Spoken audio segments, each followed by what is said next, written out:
Padre Fábio, somos um casal de segunda união, ambos fomos casados na igreja anteriormente e vivemos situações semelhantes em nossos casamentos, como traição, desrespeito, inveja, entre outras coisas. Eu e minha atual esposa nos conhecemos há 6 anos e somos casados no civil. Somos excomungados pela igreja. Não podemos participar da comunhão com os cristãos. O que questiono, padre, é: será que Deus é tão cruel assim? Será que teremos que mudar de religião para enfim nos unirmos em matrimônio abençoado por Deus? Nós admitimos que erramos, nos arrependemos por termos nos casado anteriormente e procuramos levar uma vida cristã acima de tudo. O questionamento que fica é: se a igreja edificada por nosso Senhor Jesus Cristo é baseada no amor e no perdão, por que não somos perdoados? Padre, o senhor acredita realmente que Deus é tão impiedoso assim? Darlan Carrião. Darlan, meu filho, você está com uma visão muito pessimista. Primeiro que você não está excomungado, né? Essa expressão não cabe aqui. Estar excomungado é estar fora da comunhão com a igreja, não é a comunhão, sacramento da Eucaristia. Muitas pessoas estão privadas do sacramento da comunhão, mas nem por isso estão excomungadas, isto é, fora da comunhão. Não. Antes eu estava na comunhão e agora não estou mais. Isso não existe no caso de vocês. Mesmo porque a igreja trata com muito carinho, com muito respeito, e tem procurado criar cada vez mais um espaço para que os casais de segunda união possam voltar à participação, ainda que tenha uma privação da Eucaristia. Mas veja bem, você está privado da Eucaristia, mas você não está privado da celebração eucarística. Você não está privado de ouvir. A palavra de Deus é a presença real de Jesus. Você não está privado desta vida em Jesus. Então é só uma questão de reinterpretar a sua situação, porque pelo que eu percebo, você está totalmente equivocado. Você não está excomungado. Então, a Canção Nova já teve e tem de vez em quando uns encontros para casais de segunda união, não tem? Entre em contato conosco aqui, venha fazer um encontro com a gente. Quem sabe na sua paróquia você não tenha este movimento. E talvez por isso você tenha essa visão tão equivocada. Mas existe um espaço para você na igreja, meu filho. Muitos casamentos não dão certo, a gente sabe. Às vezes, quem sabe, vale até a pena investigar um pouco o seu antigo matrimônio e o matrimônio da sua esposa, da sua atual mulher. Quem sabe vocês tenham condições até mesmo de entrar com um pedido de nulidade. Muitos casamentos não aconteceram. Você sabe que isso é um fato que precisa ser esclarecido, né? Muita gente fala assim: ô padre, celebra o meu casamento para mim. Deus me livre, não posso me casar com você, né? Padre não celebra casamento de ninguém. Quem celebra casamento são os noivos. São eles. Vai ter um aprofundamento para casais de segunda união? Sempre tem. Então entre em contato com a Canção Nova para você ter essa informação. Mas volto a dizer, quando eu vou para um casamento, como padre, eu vou para presidir em nome da igreja, mas os celebrantes são o noivo e a noiva. São eles que celebram a união, são eles que celebram o casamento. E por isso que precisa ter todo vários elementos para que este casamento seja válido. Não pode ter erro de pessoa. O que é erro de pessoa? Você casou com uma pessoa que mentiu o tempo todo para você, que ocultou aspectos importantes da personalidade. São vários fatores que podem ser declarados. São fatores que podem declarar a nulidade de uma cerimônia religiosa matrimonial. Então veja bem, muitos casais não se casaram. Houve lá aquela cerimônia, mas os noivos, os nubentes não celebraram o casamento, porque haviam impedimentos internos que a gente desconhecia. Então, a gente preside muitas cerimônias. Se são válidas ou não, eu não posso dizer. São os próprios noivos que têm que ter essa consciência, se estão se casando de verdade ou não. Por isso vale a pena uma orientação. Primeiro, para retirar esse equívoco. Isso não é verdade, vocês não estão excomungados. Retire esse equívoco e quem sabe vocês precisam ser orientados quanto a essa cerimônia que aconteceu na vida de vocês, que não deu certo e tem muita possibilidade de não ter sido sacramento. Deus não é impiedoso mesmo, meu filho. Aliás, o grande desafio da prática pastoral da igreja é nunca contradizer aquilo que Deus é. A minha atitude como padre não pode contradizer o que Deus é. Deus é amor, Deus é misericórdia. A vida cristã não pode ser contradição daquilo que Deus é. É o que a gente estava falando aqui antes. Quando nós escolhemos viver os sentimentos nobres, nós estamos corroborando, isso é, contribuindo para que o cristianismo se fortaleça no mundo. A grande evangelização que o mundo precisa passa pelas nossas atitudes.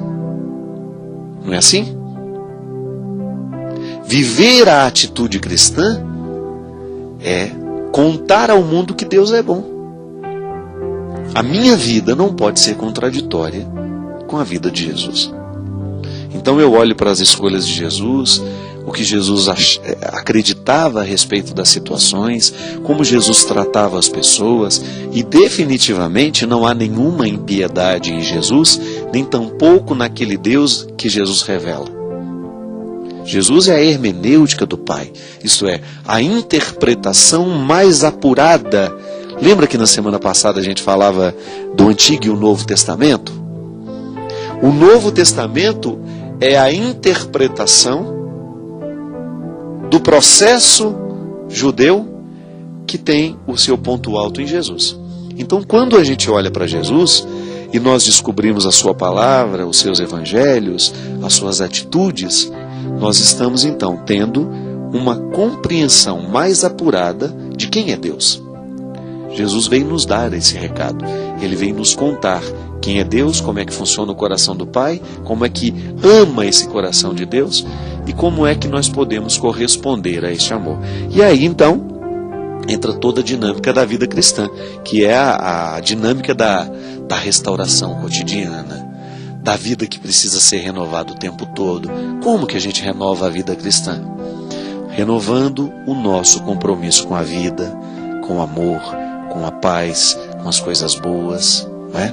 Quando a gente faz pacto com a bondade, quando a gente quebra o poder da maldade no mundo. Eu não tenho dúvida disso, minha gente. Cada vez mais estou convencido disso. Muitas vezes as pessoas não conseguem absorver a força do Evangelho porque nós cristãos não temos a coerência com a palavra. Nós não vivemos. Nós até somos bons teóricos sobre Deus, mas nem sempre conseguimos viver na nossa prática. Como é que eu posso deixar de viver na prática? Quando eu identifico dentro do meu coração sentimentos que definitivamente não estão de acordo com aquilo que Jesus me pede. Quando eu permito que o meu ciúme me transforme numa pessoa má, quando eu permito que sou motivado por sentimentos mesquinhos, quando eu promovo a derrocada do outro, quando eu sou injusto, quando eu faço uma fofoca. Aliás, nesses tempos que nós estamos vivendo, é um perigo. Eu escrevi um artigo há um tempo atrás, sobre os pecados públicos. A internet é um território perigosíssimo, que pode ser muito diabólico. Muito cuidado, muitas coisas caem aí na sua tela, muitas situações que às vezes são criadas por motivos que nós desconhecemos, inventam-se calúnias sobre tantas pessoas. Todo mundo que é público tem esse perigo de ser caluniado através da internet. Isso é uma coisa terrível. A gente vê essas correntes às vezes de animosidade, de desrespeito total ao ser humano. Como nós vimos, recorda-se da época que o nosso querido padre Júlio Lancelotti teve aquele problema. Tudo bem, houve um problema, tornou-se público, a televisão explorou aquilo com tanto desrespeito. Quantos católicos que se dizem cristãos jogaram pedras terríveis no padre Júlio sem antes ter o conhecimento da verdade? Aí sabe o que me entristece? As pessoas se prendem no fato e deixam de olhar a beleza da vida da pessoa. Todo o trabalho bonito que já realizou, tantos pobres que aquele homem já acolheu, que aquele homem já amou. Isso é pavoroso. E são cristãos. Quantos e-mails, eu não estou defendendo nenhum candidato aqui, tá bom? Estou apenas dizendo a postura que me envergonha como cristão. Quantos e-mails eu recebi, atingindo, falando mal, terrivelmente, tanto da nossa candidata Dilma Rousseff, quanto do nosso candidato José Serra. Estou pegando os dois agora, que está nessa fase final. Quantas coisas chegam na nossa... Eu fico pensando, eu não sei quem são eles. Posso ter um conhecimento, encontro com um, encontro com outro. Agora, o que chega muitas vezes para nós é um resultado de um processo de ódio que não justifica. Será que é preocupação com o Brasil mesmo? Ou é apenas um jeito de nós expormos o nosso ódio com elegância? Eu tenho medo disso. Às vezes nós nos escondemos por trás de uma causa que a gente julga nobre e nós julgamos todo o podre que nós temos dentro de nós a partir daquela situação. Quantas calúnias você já viu? Não sei se você já sofreu na sua pele. Mas quantas pessoas são terrivelmente caluniadas no nosso meio? Eu me recordo, minha gente, que eu ficava tão assustado, porque agora eu não tenho tanto um trabalho pastoral de paróquia, de comunidade, como eu tinha em outros tempos na minha vida. Mas eu ficava assustado o quanto eu identificava que a sacristia era o território do diabo. Por quê? Porque eu nunca vi tanta gente fofoqueira, criando contenda, entre os próprios grupos de liturgia que eu acompanhava. Às vezes eu identificava a maldade em pessoas que tinham comunhão diária. Uma maldade terrível, inconsciente, porque a pior maldade que nós podemos ter na vida é a maldade inconsciente. Então, eu não quero fazer parte dessa corrente. Eu tenho consciência, eu busco ter o conhecimento para eu poder escolher aquilo que eu quero na minha vida. Eu não quero no meu computador essa teia de ódio que está tomando conta, que está fazendo com que homens e mulheres de valores se comportem como gente que esparrama o ódio pelo mundo. Não foi Jesus que disse que a gente tem que amar os nossos inimigos? A partir do momento que eu tenho que levar a sério, que eu tenho que amar os meus inimigos, eu tenho que respeitar os meus inimigos. Eu não preciso concordar com absolutamente nada do que aquela pessoa faz, do que aquela pessoa pensa. É só não votar nela. Agora, eu não tenho o direito de usar do meu espaço, da minha comunicação pessoal, para poder fazer o ódio chegar pelos lugares. Você sabe por que eu fico às vezes preocupado? É porque eu me coloco no lugar da pessoa. Você já imaginou como deve doer para a pessoa que sofre o tempo todo essas agulhadas? Como deve ser duro para o coração das pessoas? Eu lembro do Padre Júlio. Eu me recordo e eu ficava pensando, assim como lembro de tantos outros padres que também passaram pelo mesmo processo. Erraram, tiveram um momento de erro, mas depois o erro se transforma numa vitrine onde todo mundo vai julgar as suas pedras e os seus ódios. Isso é uma maneira que a gente tem inconsciente, minha gente, de nos escondermos de nós mesmos. Porque o outro é um espelho onde a gente se enxerga.